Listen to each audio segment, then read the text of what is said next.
Hi friends, எப்படி நம்மளுடைய அஃப்லாட்டூன் பண்ணணும்னு பார்க்கலாம். ஃபஸ்ட்டு ஒரு கடாயை நல்லா சூடு பண்ணி எடுத்துக்கோங்க. இப்போது அதில் 1 கப் நெய் உருக்கி எடுத்துக்கலாம்.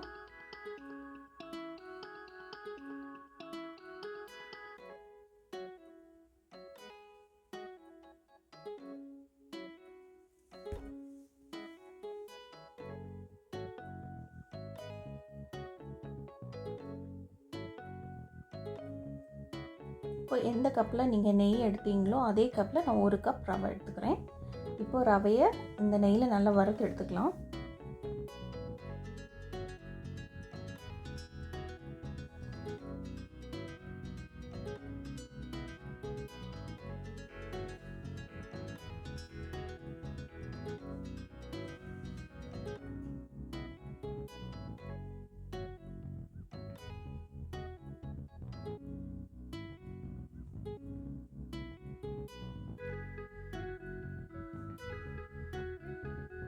இப்போது நான் அதே கப்பில் 1 கப் சர்க்கரை எடுத்துக்கிறேன்.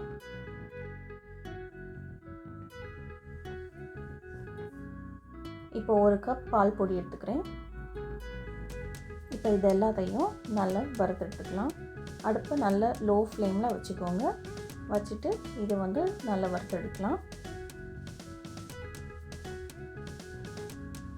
இது எல்லாமே நல்லா கோல்டன் ப்ரௌன் கலர் ஆகுறது வரைக்கும் நம்ம வறுத்து எடுத்துக்கலாம்.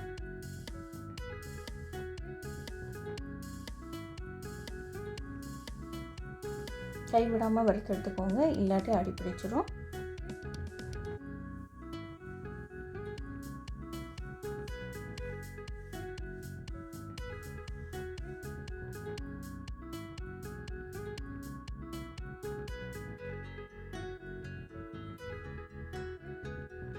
இப்போ பார்த்தீங்கன்னா கலர் கொஞ்சம் ப்ரௌன் ஆகிருக்கு. இந்த கலர் நமக்கு போதும். இப்போது அதே கப்பில் நான் 1 கப் பால் எடுத்துக்கிறேன். அதையும் ஊற்றிக்கிறேன். இப்போ இதை நல்லா கட்டி இல்லாமல் நல்லா மிக்ஸ் பண்ணி விட்டுக்கோங்க.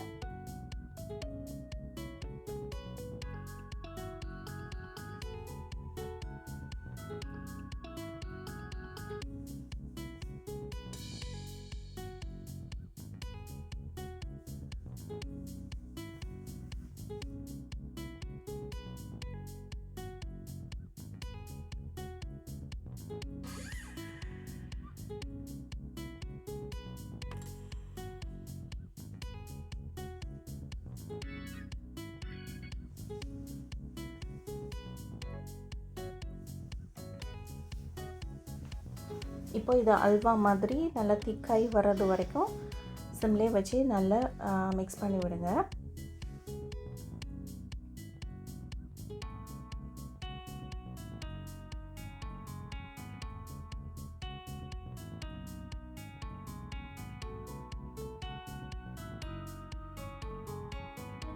இப்போ பார்த்தீங்கன்னா நல்லா திக்காயிடுச்சு. இதில் நான் ஒரு 2 டேபிள் ஸ்பூன் போல் கண்டென்ஸ்ட் மில்க் நான் ஆட் பண்ணிக்கிறேன்.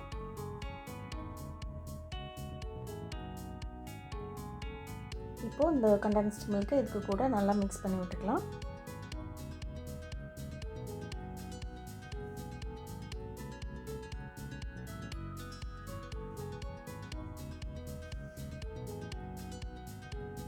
இப்போ இதுக்கு கூட பவுடர் பண்ண ஏலக்காய் பொடி சேர்த்துக்கிறேன்.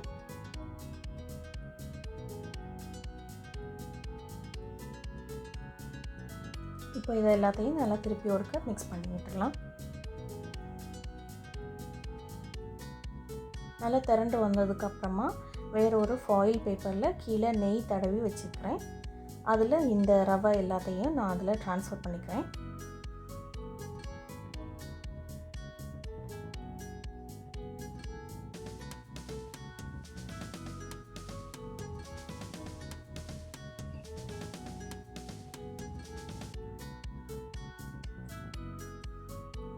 இப்போ இது எல்லாத்தையும் ஃப்ளாட்டாக நம்ம தட்டி எடுத்துக்கலாம்.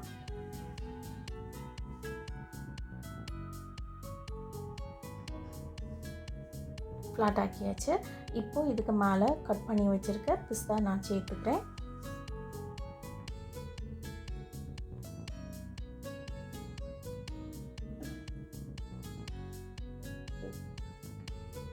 இப்போ அந்த பிஸ்தாவையும் லைட்டாக ப்ரெஸ் பண்ணி விட்டுக்கலாம்.